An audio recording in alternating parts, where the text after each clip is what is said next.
नमस्कार और खमा घाणी एंड गुड इवनिंग। सर्वप्रथम मैं आपका इस मरु सांस्कृतिक संग्रहालय की ओर से तहे दिल से स्वागत करना चाहूँगा। इस संग्रहालय की स्थापना शर्मा जी ने की। वो टीचर थे और उन्होंने कई हस्तियों को भी घुमाया है एज ए गाइड, क्योंकि उनका जो था जो एज ए टीचर था और आज वो रिटायर हो गए। उनको बड़े अवार्ड मिले हैं और पेंशन मिलता है गवर्नमेंट से। और ये जो कलाकार है, ये जो नागौर जिले के रहने वाले, नागौर राजस्थान में एक जिला है, उन्हीं से। और वो टाइम था उसमें कोई टेलीविजन नहीं थी, सिनेमा नहीं थी, तब इनके पूर्वज गांव गांव ढाणी ढाणी जाया करते थे और कटबुल के माध्यम से अपना शो दिखाते थे। और उस शो के बदले में इन्हें कुछ इनाम मिलता था, कुछ बख्शिश मिलती थी और कुछ कपड़े मिलते थे, अनाज मिलता था, जिससे से इनका गुजारा होता था। लेकिन आज सब चीज चेंज हो रहा है। जब से टेलीविजन आया, सिनेमा आया, आज के युग, आज की जो नई पीढ़ी है, इस कला को नहीं, उनको लगता है बोरिंग है, क्या कटपुतली है, डॉल है, डॉल है। लेकिन इसके जरिए हमारी जो पुरानी जो कहानी होती थी, धार्मिक कथा, रामायण है, ऐसी हरिश्चंद्र की कहानी, महाभारत, अमर सिंह राठौर, महाराणा प्रताप, छत्रपति शिवाजी की कहानी, पकड़ के लिए लोगों को बताया करते थे, ताकि बच्चे और लोगों को मालूम पड़े कि पुरानी कथा क्या था। लेकिन आज ये दिखाना और देखना बंद है। ये कलाकार खुद बनाते हैं और बेचते भी हैं, बेचकर उनका गुजारा पाए। लेकिन कोविड के कारण जो फर्स्ट वे आया, उस कारण हम कलाकारों को कई परेशानी का सामना करना पड़ा। लेकिन हमने किसी के आगे हाथ नहीं मिलाया। हमने अपने बलबूते पर अपना परिवार पाला पोसा।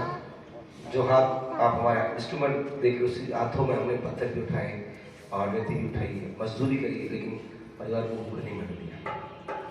और एक हम चाहते हैं कि हमारी कला आगे रहे और जिंदा रहे। और बस बताना चाहूँगा, सबसे पहले हमने पपेट शो चालू किया था 1999 में या 2000 का अराउंड। तो पहला ग्रुप केसरी का था। केसरी के लोगों ने हमारी पपेट शो को देखा, फिर उन्हें अपनी कंपनी में जो उनके साथ क्लाइंट आते गेस्ट, उन्होंने भी रिकमेंड किया कि आप ऐसे कलाकार को प्रमोट किया करें, जो भी आते clients.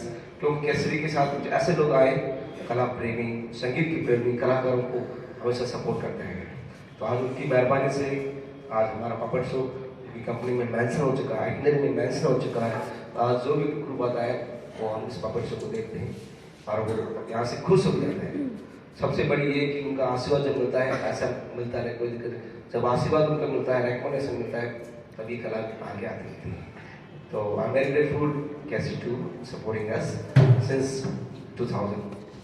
So now we are going to present pray of lord Ganesh. सबसे पहले गणेश प्रार्थना।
सर जो पीछे बैठे हैं बच्चे लेकर, आप बच्चे को लेकर आगे आ सकते हैं, ताकि जो लास्ट वाला कार्यक्रम होगा फिर उनको बच्चे को देखने में तकलीफ होगी कि लास्ट वाला कार्यक्रम इधर बताएंगे।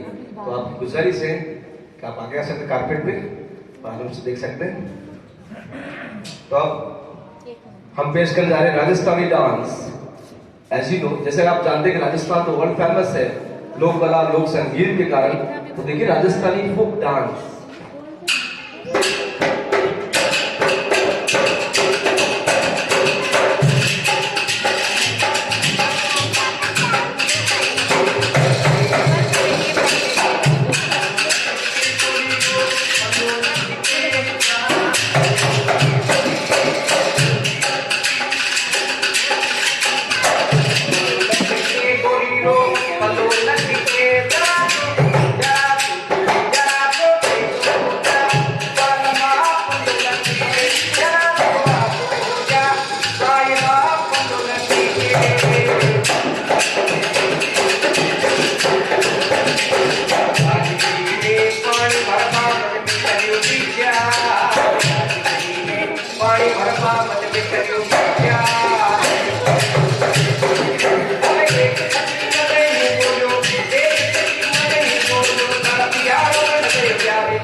Thank you so much.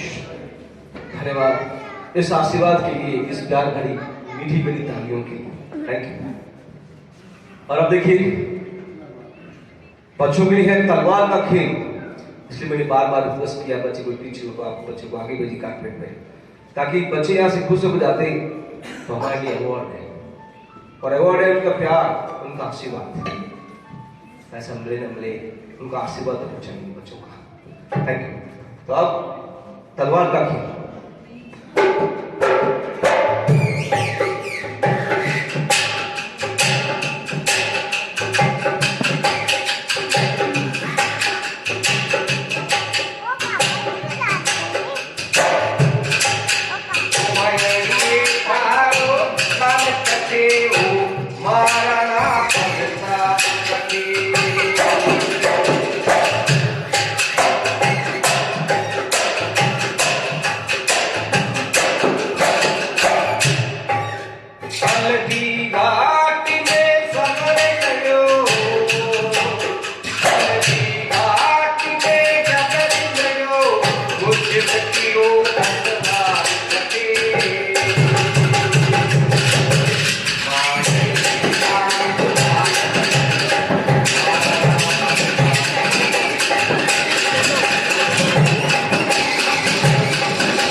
और अब ऊंट का dance, camel dance. So now we're going to perform camel dance. और राजस्थानी folk song गोरबन. गोरबन मतलब ऊंट के गले का हाथ. तो आप देखिए camel dance.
Thank you so much.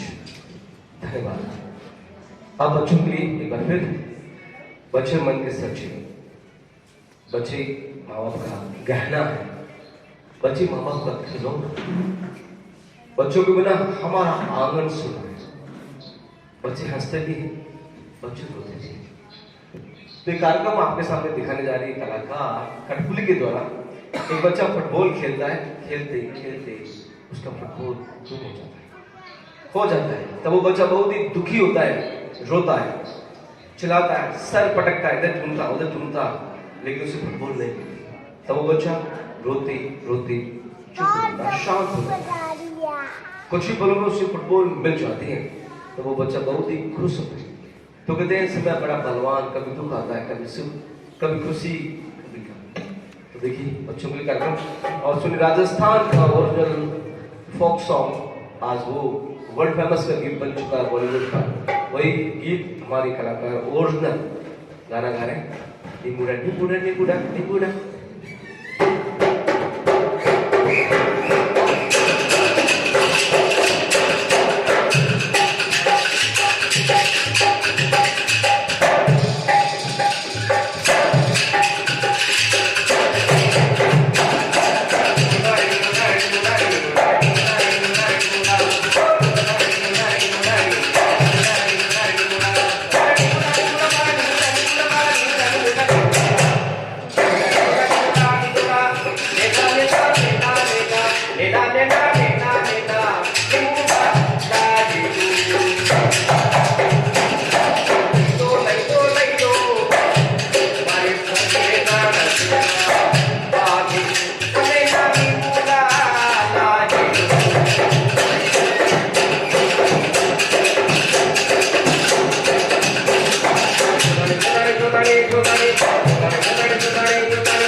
Football खो गया है।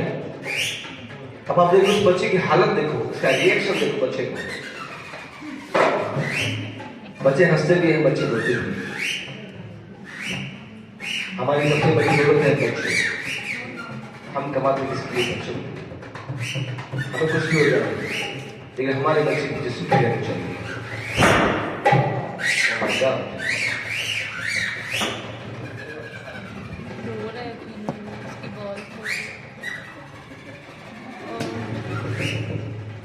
He is searching for football here and there.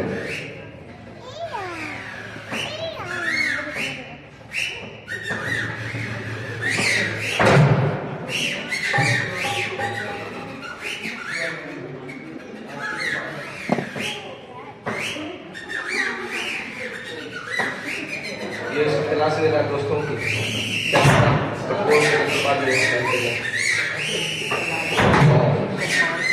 इनको जोर से ताली बजाई इस कार्यक्रम की, इसमें से बच्चों की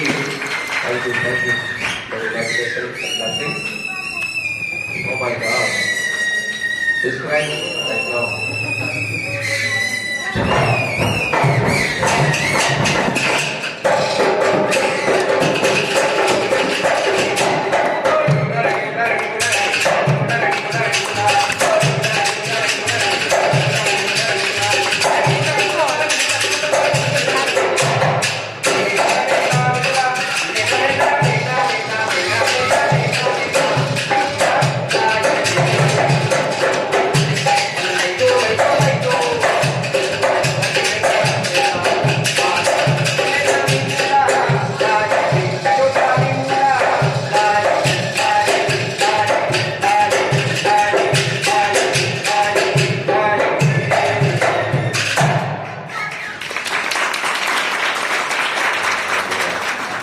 थैंक यू सो मच। कैसे आपको हमारा कार्यक्रम अच्छा लग रहा है? तो एक बार ताली बजाइए। Thank you.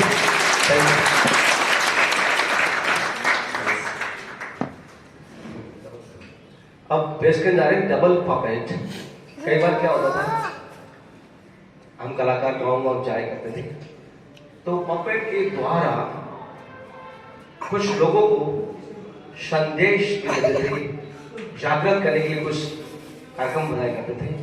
क्योंकि समाज के अंदर हमारी ऐसी बुराई जो सिस्टम है, जैसे दारिश प्रथा है, dowry system, child marriage system, बाल विवाह और भ्रूण हत्या। वो टाइम था लोग बेटी को रखते नहीं थे। आपने सुना होगा, पढ़ा होगा। और जिस घर में बेटी पैदा होती है, बेटी लक्ष्मी का रूप होता है। लेकिन बेटी पैदा होने से पहले दुनिया से विदा कर देते थे, बेटी नहीं चाहिए। कुछ खिलाकर, कुछ पिलाकर, और फिर दुआ करते हैं, भगवान हमें बेटी मत देना, बेटा देना, बारिश होगा। चल आपका बारिश तो होगा, भगवान ने आपकी सुन ली, आपकी मेहनत से रंग लाई। अब वो बड़ा होगा, अब उसके लिए दुल्हन कहां से लाओगे? क्या मैरिड टू मैरिड मैरिज करेगा? Can be possible? Not possible. वंश बढ़ जाएगा, पीढ़ी बढ़ेगी नहीं, इसके लिए दुल्हन तो आपको ढूंढना पड़ेगा। सब लोग ऐसे ही अपनी बेटी को विदा कर रहे हैं, पैदा होने से पहले तो दुल्हन नहीं मिलेगी। तो कहते हैं कि बेटी और बेटे में कोई अंतर नहीं, लेकिन बेटी का दर्जा घर में सबसे ऊंचा होता है। बेटी बहन, माँ, पत्नी का रूप होता है। अगर बेटी नहीं आती तो हम नहीं आते, हमारा जन्म मुश्किल होता है। तो बेटी लक्ष्मी का रूप है, देवी का रूप है। तो आज भी हमारे गाँव में सिस्टम है, अब तो चेंजिंग हो गया। जब हमारा बेटा पैदा होता तब तो घर में गुड़ बांटते थे, मिठाई बांटते, थाली बजाते कि हमारे घर में बारिश आ गई। बेटी का पैदा हो गया, कोई खुशी नहीं। ऐसा क्यों? तो अभी बेटी का जन्म के अंदर लोग थाली बजा रहे हैं, वो खुशी की बात है, क्योंकि बेटी लक्ष्मी का रूप है। और जितना काम बेटी करती, बेटा नहीं कर सकता। मेरा शादी हो गया, चला जाता है। एक माँ बाप के लिए प्यार दोनों की बराबरी, लेकिन बेटी की तरसता हमारी बेटी के साथ में, दुखी है, सुखी है। तो कहते हैं बेटी पढ़ाओ और बेटी बचाओ। इसका मतलब अगर बेटी पढ़ी लिखी होगी, एटलीस्ट 5 क्लास, तो अगर उसके साथ अत्याचार हो रहा है, शोषण हो रहा है, एटलीस्ट अपने माँ बाप को वोट तो कर सकती थी, वोट तो बुला सकती थी। तो कहते हैं बेटी पढ़ाओ और बेटी बचाओ। बेटी और बेटे में कोई अंतर नहीं। ऐसा भी परिवार होता है तरसते काश हमारी बेटी तो इतना धन दौलत कमाती, बिल्डिंग बनाई, कनाडा तो कर सके। तो देखिए डबल पपेट 2 in 1।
और अब घोड़े का डांस, हॉर्स डांस आपको बताना चाहूंगा। पुराने टाइम में जैसलमेर में कुछ भी नहीं था। घर आए मेहमान को हम दूध का लोटा दे सकते थे, लेकिन पानी का नहीं। रेल गाड़ी सड़क बिजली कुछ भी। तो कवि ने कहा है अगर आपको जैसलमेर देखना ही है तो आपकी जो पांव है वो लकड़ी को चाहिए। घोड़ा कहा गया है आपके पांव। घोड़ा कीजिए काठ का, पिंड कीजिए पाषाण, बख्तर कीजिए लोह का, जद देखो जैसान। जैसान लिखने में जैसलमेर। जैसलमेर लिखना आपका घोड़ा, आपके पांव लकड़ी कौन चाहिए, घोड़े की तरह मजबूत, वो फंसे नहीं, रेत के अंदर है। पिंड आपका शरीर, बॉडी पत्थर का चाहिए। बख्तर कीजिए लोह का, कपड़े ऐसे पहन के जाना डेजर्ट में ताकि आपको ठंड न लगे, स्पेशली बच्चों के लिए, क्योंकि अभी थोड़ा ठंड चालू हो गया। तो देखिए घोड़े और घुड़सवार का कंपटीशन। और दूसरा मैं आपको इंट्रोड्यूस करता हूँ मेरे बारे में। मैं प्रोफेशनल म्यूजिशियन हूँ और इनका प्रोफेशनल कंपटीशन देखा। मैं एक साथ काम करते, मेरा नाम इमामुद्दीन खान, इनका नाम कैलाश राम भाट। लेकिन हम एक फैमिली की तरह काम करते हैं। इस धर्म के अंदर कोई भाषा या संगीत की नहीं, लेकिन फैमिली की तरह कई सालों से, बचपन से काम कर रहे हैं। ये जो इंस्ट्रूमेंट बजा रहा हूँ ये मैंने 5 साल की उम्र में सीखा है। कोई जादू नहीं है, खाली फ्लैट है, लकड़ी की बनी है, पत्थर। लेकिन इंस्ट्रूमेंट को कहाँ तक पहुंचा दिया हम लोगों ने। तो बोलते करताल। करताल क्या होता? कर यानी हाथ, ताल यानी रिदम, या hand beats rhythm of hands. तो छोटे से उम्र में सीखा है बहुत। हमारी बॉडी को और हो गई, बच्चों को सिखा रहे हैं। तो ये कला आगे रहे। अगर आप यूट्यूब में जाओ तो मेरे फोटो लगा हुआ, उसको स्कैन कर सकते हैं और आप सर्च कर सकते यूट्यूब में। इन लोगों को सिखाया, इन लोगों के साथ कॉन्वर्सेशन किया। और तो देखिए घोड़े का dance, horse dance.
Thank you. ऐसे आप लोगों को मजा आ रहा है हमारे प्रोग्राम का?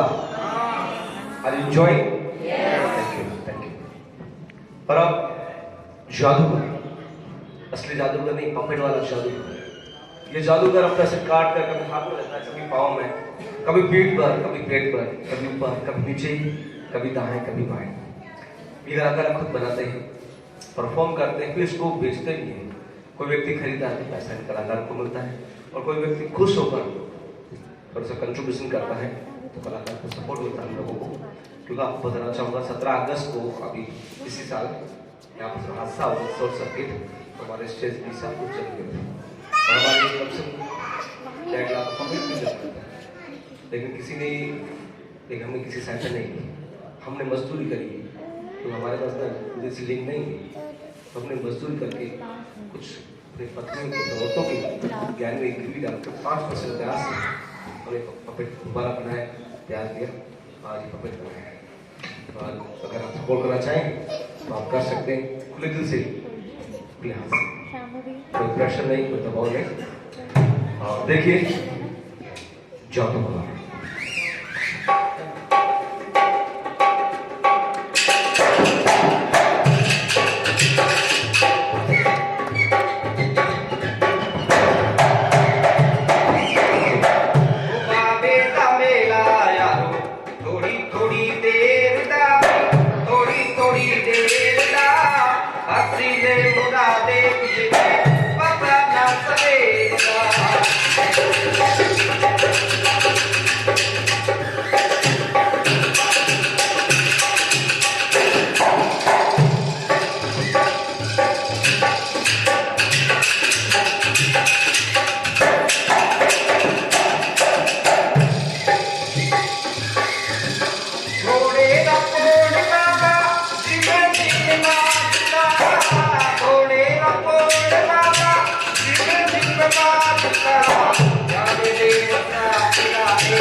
सांस्कृतिक केंद्र संग्रहालय में आपका हार्दिक अभिनंदन है।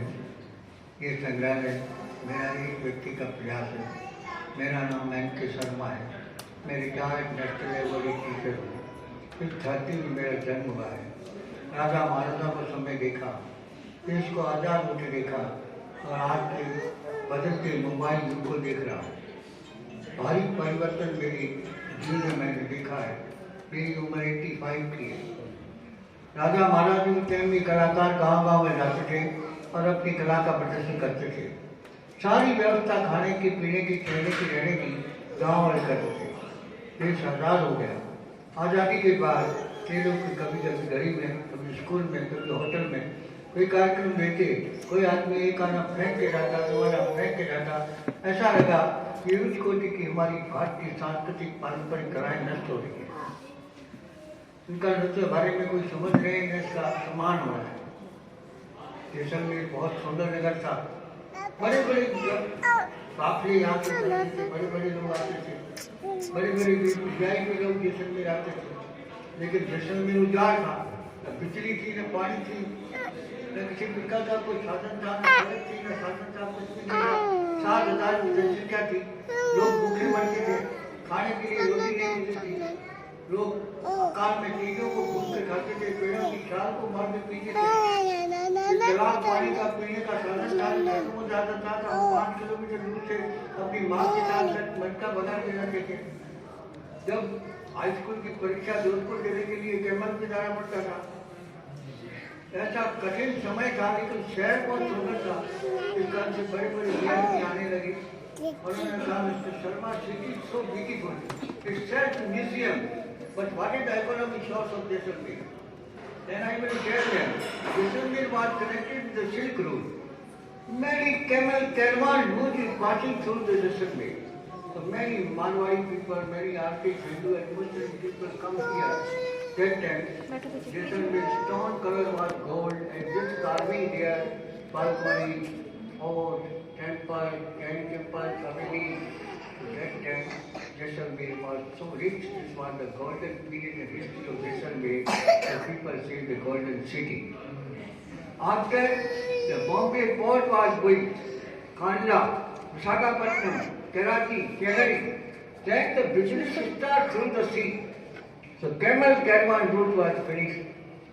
So all the Marwari people migrate from here to Bombay, Delhi, Calcutta, and start business here. Jaisalmer city was empty. But inside the houses, people have a lot of beautiful artifacts. Ivory toys, moving bed, silver and gold fish, clothes, ornaments, instruments, manuscripts. But people don't know the value, and they sell to the tourists. Some people burnt in the fire beautiful wooden carving. So people say, Mr. Sharma, when I go, then government sends me the guide. So many people coming. अभी चलेंगे, अभी Lata चलेंगे। Mangeshkar, Satyajit Ray, Gautam Ghosh, many mummy को बोलो। Sanjeeva Reddy, Venkat Raman. Mr. Sharma, this heritage you must preserve it. And I was a teacher. My salary only 100 rupees. How can I afford this? But God gave me the chance. When tourism developed here, and I have written a book of Jaisalmer, The Golden City, and some tourists support me. They translate my book in German, French, Spanish, Italian. So with my bag, I go hotel to hotel and they smell the books and I buy a lot of artifacts from village to village and I open the museum. In 1984, near the water tank, this building was on rent. After when I was retired from my teaching job, from my pension money, I buy this land and slowly I developed this building. And this was inaugurated by the late President of India, Sri Mahatma Narayan. This place for education and culture center, not like a business center. Artists are very talented, this art is very rich heritage of India. But this is going to die. Some senior citizens here, they remember this. One time, Nargis and Raj Kapoor, they gave a very interesting message to the people. They roll puppet and make one very interesting film of Chori and they mentioned very nice song there. जहाँ मैं जाती हूँ वहाँ चले आते हो चोरी चोरी मेरे दिल में समाते हो जहाँ मैं जाती हूँ वहाँ चले आते हो चोरी चोरी मेरे दिल में समाते हो मुझको बताओ कि तुम मेरे कौन हो मैंने क्या बुरा किया है क्या बुरा किया है दिल दे करके दिल ले लिया है जाओ जाओ किसी जानी जानी को बुलाओ अभी अभी ये फैसला कराओ उसको बताओ कि तुम मेरे कौन हो फिर ये कला प्रमाण चढ़ी फिर हमने कलाकारों को सम्मान दिया तो कुछ ग्रुप हमारे साथ जुड़े जिसमें आपका केसरी ग्रुप सबसे महत्वपूर्ण है जो हमारे 2000 से लगातार हमारे यहाँ कंटिन्यू आता है तो इन कलाकारों को प्रोत्साहन आगे बढ़ाने में हम उनकी भी भागीदारी समझते हैं उनका भी नववर्ष में हम उनका अभिनंदन करते हैं उनके ग्रुप के लोगों का कई ग्रुप जो नए नए हैं वो कई से 5-7 से 7-7 8-8 10 से वर्ष से पहले से हमारे यहाँ आ रहे हैं उन लोगों का भी हम धन्यवाद ज्ञापित करते हैं ये कला उच्च कोटि की कला है ये कला कार कठपुतली बनाते हैं उसको बेचते भी है कोई बल्कि खरीदता है तो पैसा कलाकार के पास आता है खुश होकर के नाम मिलता है तो कलाकार को प्रोत्साहन मिलता है मेरा तो मात्र उद्देश्य यह है कि मैं टीचर्स को और आने वाली पीढ़ियों को एक संदेश देना चाहता हूँ कि अगर एक शिक्षक चाहे तो क्या नहीं कर सकता बिना किसी के आगे हाथ फैलाए ऐसा कार्य करके जा सकता है